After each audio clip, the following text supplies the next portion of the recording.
Right, well, here we go. I'm really, really pleased to have with me two lovely friends. We've got Steph Chibichowski, or something I can't pronounce very well. Sorry, Steph. And we've got Maureen York with a really lovely, easy name to pronounce. Thanks, Maureen. So I'm delighted to be here with them both today because they're going to be two presenters for us at the upcoming Viva event in November in Spain. And they were both with us last year at Viva, and we were delighted that they've accepted our invitation to come and be the speakers with us in 2016. And so I don't really want to waffle on and talk anymore. I want to really dive in because we're going to make this rather brief, maybe 30 minutes. So I want to dive in with them on the topic of well-being today, which is something at the top of most people's minds, I think. I think we're all interested in well-being. And I just want to throw out a couple of questions to Maureen and Steph. I think we'll begin with Maureen and go with ladies first, do the traditional way. I just wanted to ask you, Maureen, with regards to the principles, the three principles, because that's what we're all about at Viva, what's been a major change that you've experienced as a result of coming across the three principles?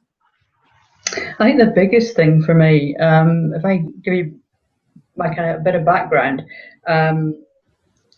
prior to the principles, so I've been in and around the principles now for 6 years, but prior to the principles, I was a daily headache sufferer. I suffered a permanent daily headache for about 20 plus years, and I'd been to every conceivable sort of Western medicine type person as well as alternative medicines. I'd explored a lot, and nothing seemed to make any difference. In fact, the interesting thing for me on reflection was the half an hour that I lay down on the alternative therapist couch, whether it was for acupuncture or whatever it was for. It was the 30 minutes lying down that was the most effective rather than the treatment itself.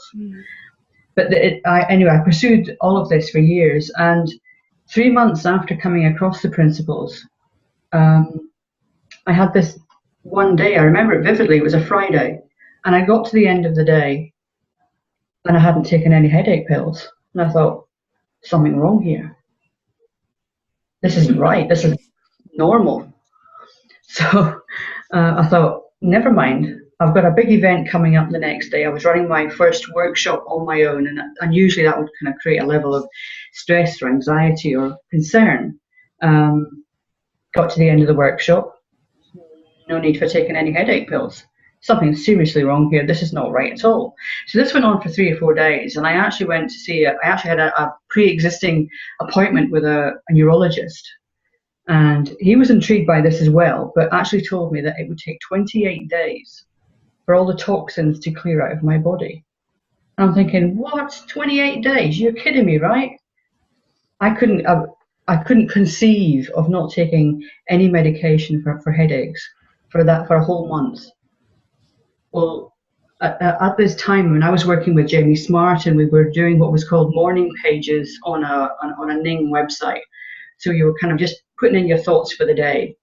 And I was kind of counting up the days using that system. I was going day 23, day 24, and I got to day 28. I'm thinking, whoa, this is scary. Day 56, day 100, day 200. Now that was 6 years ago. Wow.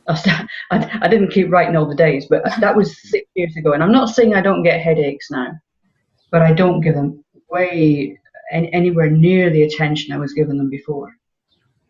And what I realized was that I had turned into the headache. So instead of people saying to me, "Hi, Maureen, how are you?" it was more in "How's your head today?"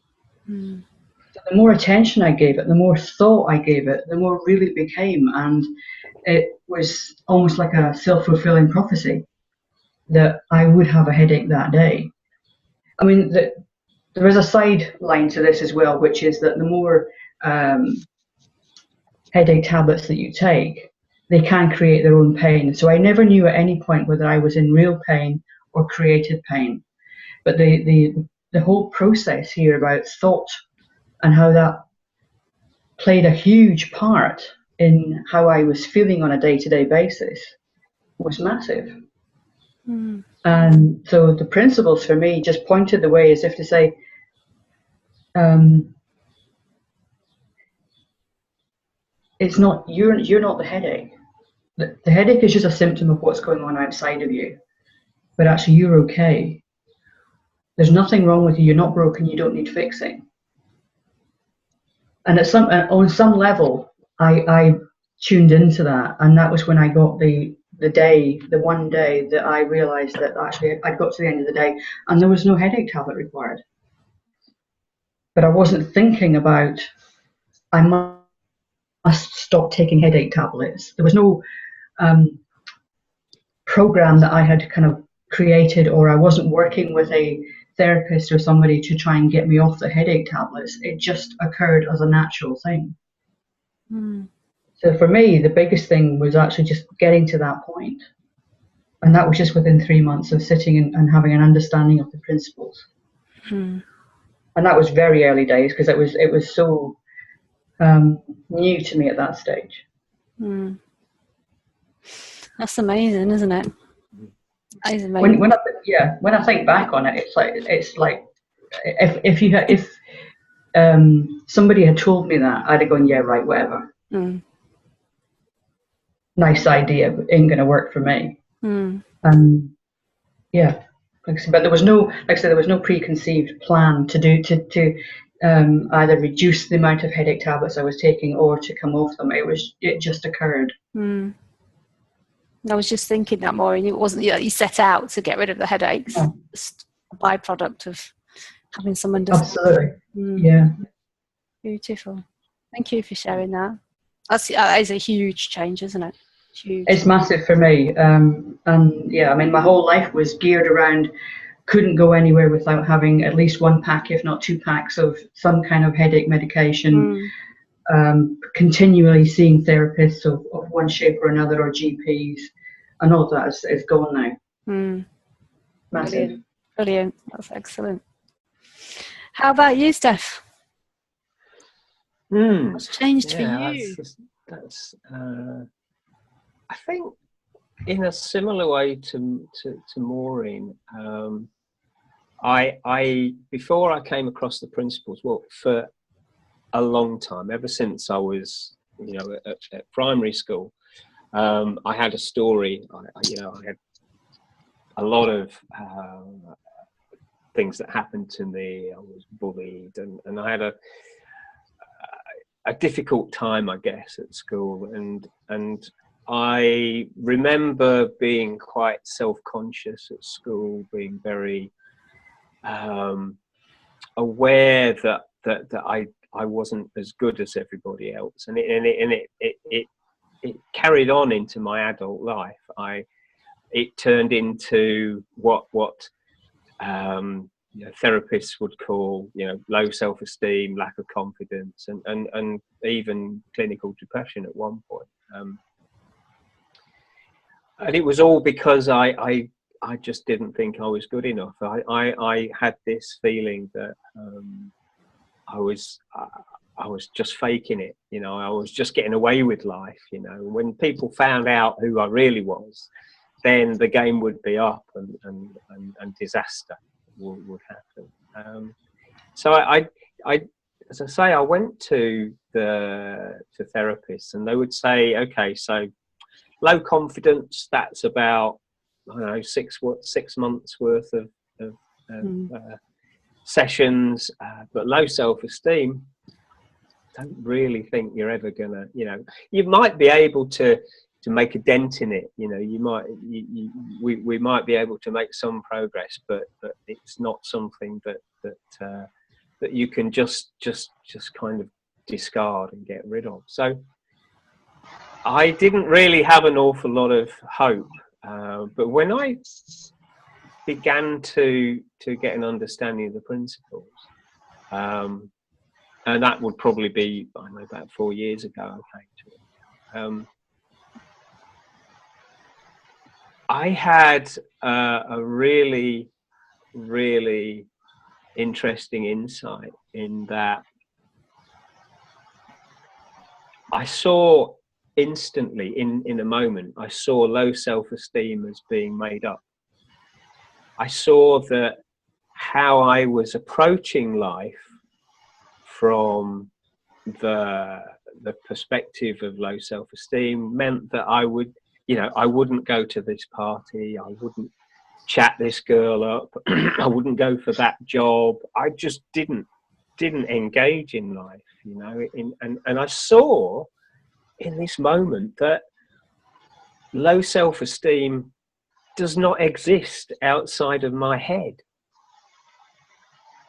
Because it wasn't that there weren't times when I was confident. It wasn't that there weren't times when I could talk to people quite happily.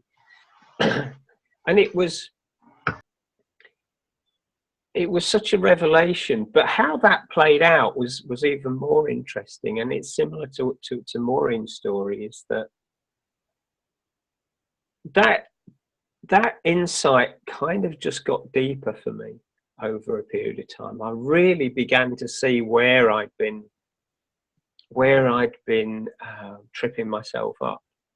And when I saw that, things began to change. I saw that I thought there were only very few places where I could connect with people.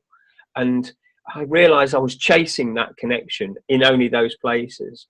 And I had another insight that was, the connection is always in me. The connection is already there. It's just this thinking about low self-esteem, this thinking about what do they think of me? What do they think of what I'm saying? Are they going to walk out the minute I stop talking? That's what was getting in the way. And as soon as I saw that, I started talking to people, and it felt to me like it was different. Without having all that in my head, people seemed to be warmer to me. They seemed to open up more, and I seemed to have much more richer, deeper conversations. And that was almost overnight. That was, and then there was a time. Well, all my life, I've been, Sunday night before I go to school, Sunday night before I went to work, I used to have this stomach ache, and it would get worse and worse and worse. And then I'd go to work, and work or school all week be like swimming against the huge tide, just waiting for Friday to come. And then when Friday came, I could relax. Sunday night, stomach ache. The fear was palpable. I would sometimes be sick on a Saturday, on a Sunday night. And then, as Maureen was explaining, then one day, sort of, I guess probably 6 months into my understanding the principles, on a Monday morning, I realised that I hadn't even noticed the night before that I was going to work. And I hadn't even noticed that I wasn't afraid. I was perfectly calm, and I was looking forward to the day, and I was looking forward to talking to people. I was looking forward to how the day was going to unfold, and what a difference that made. That my whole life just did a 180. But what was interesting was I didn't notice. I didn't get an insight. It wasn't like, it was just I woke up one day and everything was different. I couldn't remember when it had happened. Mm-hmm. So it was beautiful. It was really beautiful. And my life just looks different now. I see the world totally differently now. Thank God. Yeah, well, yeah, but I find it difficult to believe that you had self-esteem issues, in inverted commas, as you say. And I think it's so helpful to hear you talk about it in those terms, because I can imagine there's so many people can relate to what you've just said. It's so common, isn't it, that we think we're not good enough, and all those things you were saying, you were talking to yourself about. Thank you for sharing that, Steph, because I think that's going to be really helpful to people.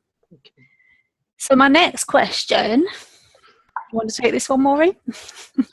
Throw it at me. Okay. So, it's quite similar in a way. I think what we're looking for here is kind of to get to have a deep dive into what's going on for people, for the speakers who are coming along. Because, like I just said to Steph, I'm sure it's relevant to people. We're all people, aren't we? We've all got the same sort of stuff going on. So what's been of significant help to you on this journey of understanding with the 3 principles? Yeah. So I think one of the biggest distinctions that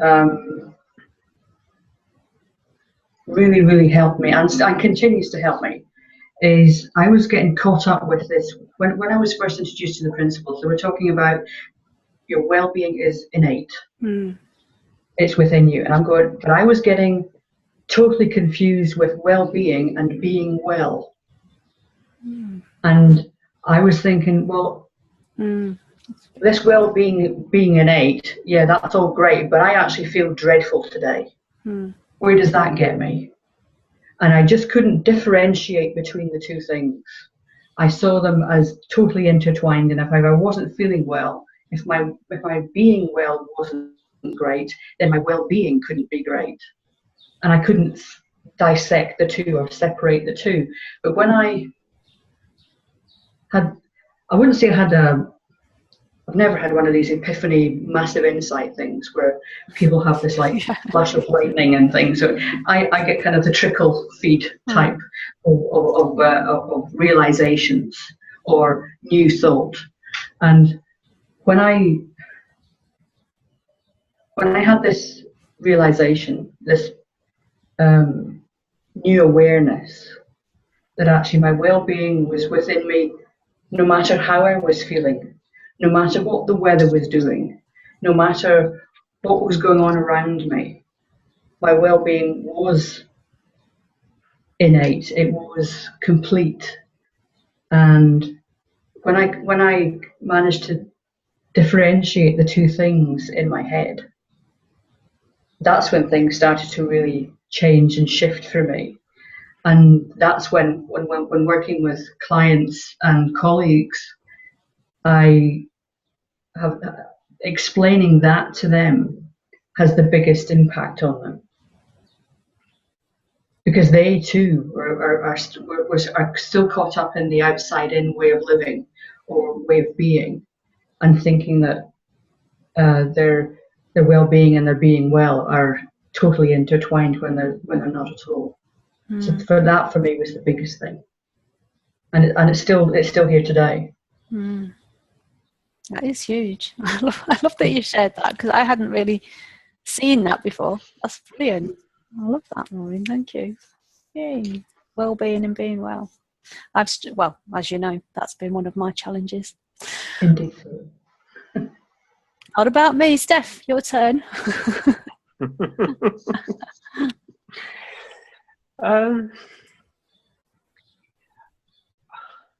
I guess for me, there's what seems to have happened with me over the last 3-4 years is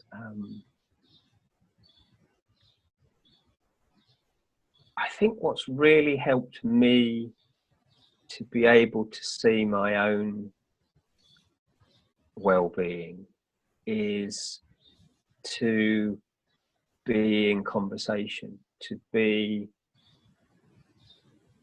constantly talking to people about the principles, about how they see themselves, about where their blind spots are. It's funny, we always seem to be able to see other people's blind spots before our own, don't we? And people can describe exactly what their situation is, and I can see perfectly where they're not seeing their own true pure self. where they're not seeing their own, they're not seeing that they're creating their own reality in the moment. But what really is interesting to me is that sometimes, as I'm doing now, as you can see, I'm not prepared, but sometimes when I open my mouth to connect with somebody and to pull on the threads that they're presenting, I'll say something that I didn't know I was going to say. I'll say something that in the moment has obviously come from mind, because like bare of little brain me couldn't possibly, and then I'll hear what I'm saying and I'll think, oh, that's you, Steph.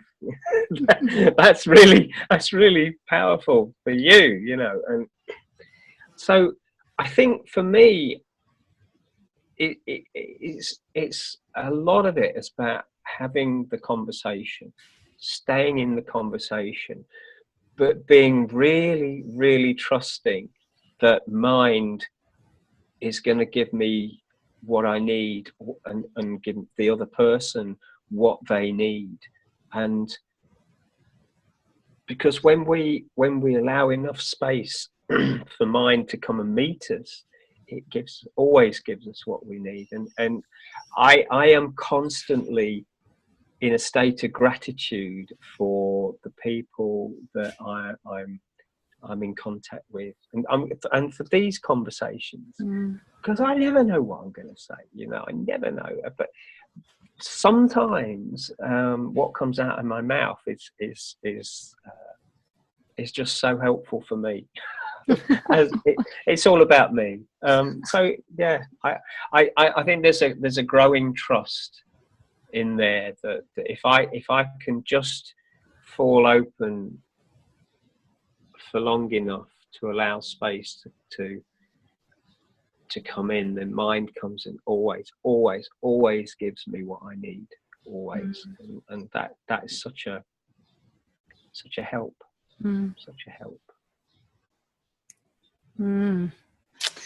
Well, said I wanted to go deep. Thank you. That's beautiful. That reminds me of kind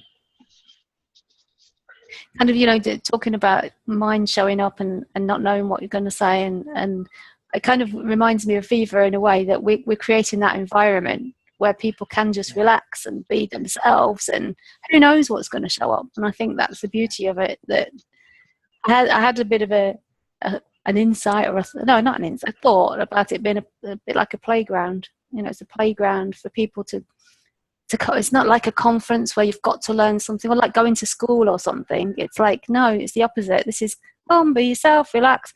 The added bonus is that you'll probably see something new. You'll probably learn something, That's kind of a little bit of what I was hearing in what you were saying there as well. Yeah. It's like, who knows what's going to turn up and what I'm going to see and what I'm going to hear, It's beautiful. Thank you. So really, to wrap up, because we don't want to take too much time with these brief videos, it's like, what's fresh and new for you right now? What's been the latest and greatest insight, or where do you feel you are in terms of understanding? What's fresh right now? Do you want to go for that one, Maureen? It never ceases to amaze me that no matter how long you've been in and around the world that is the principles, that you can have an insight in the moment, but you can get caught out in the moment just as quickly. And I think it's about understanding, or having an awareness that that's okay. That even the fabulous Sydney Banks, who brought this understanding to us, would get caught out. But it's okay. And I think for anybody that's listening to this, that's new to this or fresh to this, and maybe thinking, well, once I get this understanding, that's it. Well, it is to a certain degree, but it's okay to lose sight of it because that's just the nature of the human dynamic. So for me, it's what I'm seeing more recently, and even this morning was welcome to the human race. And it's okay to get caught out because that's just the nature of the beast. But it's also having that understanding and a sense of gentleness and forgiveness of yourself, not to berate yourself or give yourself a hard time for not seeing it. If you don't see it, you don't see it. It's just about letting the thinking go, and clarity will arrive back in your inbox in your head at some point. But yeah, for me, it's about more recently is about giving myself, but taking the or not giving myself so much of a hard time about not seeing it 100% of the time. Because who does, eh? Yeah, exactly. Not me, I can tell you that. Yeah, that's a really great thing to share. Thanks, Maureen. I think it's an important piece of this, isn't it? That, yeah, just because we have an understanding of how life works to a certain degree, that we're not going to see it all the time, and it's not hunky-dory life from there on in. Absolutely. Now you see it, now you don't. Yeah. Catch me if you can. Cool. Thank you. How about you, Steph? I was just thinking, I love that, Maureen. I get humbled on a daily basis, by the amount of times I just get lost and I don't realise it, and then catch myself beating myself up afterwards. It's true. It's just not. We're human beings, and we're meant to have feelings, and sometimes we don't recognise where the feelings are coming from. I think what's new for me, which is, I guess my journey has mainly been when I first came to the principles. I think in order for me to get a foothold on the understanding, I had certain rules about what the principles were and how to talk about them, what people should understand about them, and I think my journey over the last 3 years has been letting go of that. I've been constantly humbled by, as soon as I think I know what I think I know, I'm taught that actually I didn't really know anything at all. So for me, it's been about holding things lightly, about letting go of lots of rules that I had, and just recently, this might be, this is my insight. This is my disclaimer that this isn't what everybody should be seeing, I don't think. But I do a lot of work in business, and I realised that I have a business, but I also realised that I've had nothing to do with creating it. It just is. Despite me, it seems I just kind of do the next thing and get on with it. And I'm doing some mentoring work for people who want to share the principles in business, and they're always saying, well, how did you create your business? How do you get clients? How do you talk about the principles in business? And I know this isn't strictly well-being, but what I've seen is that there's no such thing as coaching. There's no such thing as clients. There's no such thing as business. All those descriptions are constructs in my head about how I think I should behave in those circumstances, what I should say to this particular set of people. And what I'm beginning to see now is it's just a conversation. It's just a human to human connection, and it's just what comes fresh in the moment. Okay, you know, with certain things, workshops, you know, there's a certain amount of preparation stuff. But for me, what happens is when I get into the conversation, all that goes by. It's just a question of really pulling on threads that appear and really getting curious with people and really connecting and loving people and seeing the potential in whoever they are, whether it's the waiter in the restaurant or whether it's the, you know, sort of CEO of a big company. I've seen over the last 3 years, that's all it is. As you said earlier, Sheila, that's everybody has the same stuff. So for me, it's been really helpful to be able to see people on a human level and not have any of this construct that I had around it, because that for me gets in the way. For me, it's just for me. But it's been so liberating and so freeing to be able to talk to people without, I mean, anything on it. You know? So yeah, that's I'm really playing with that now. You know, I'm really playing with that.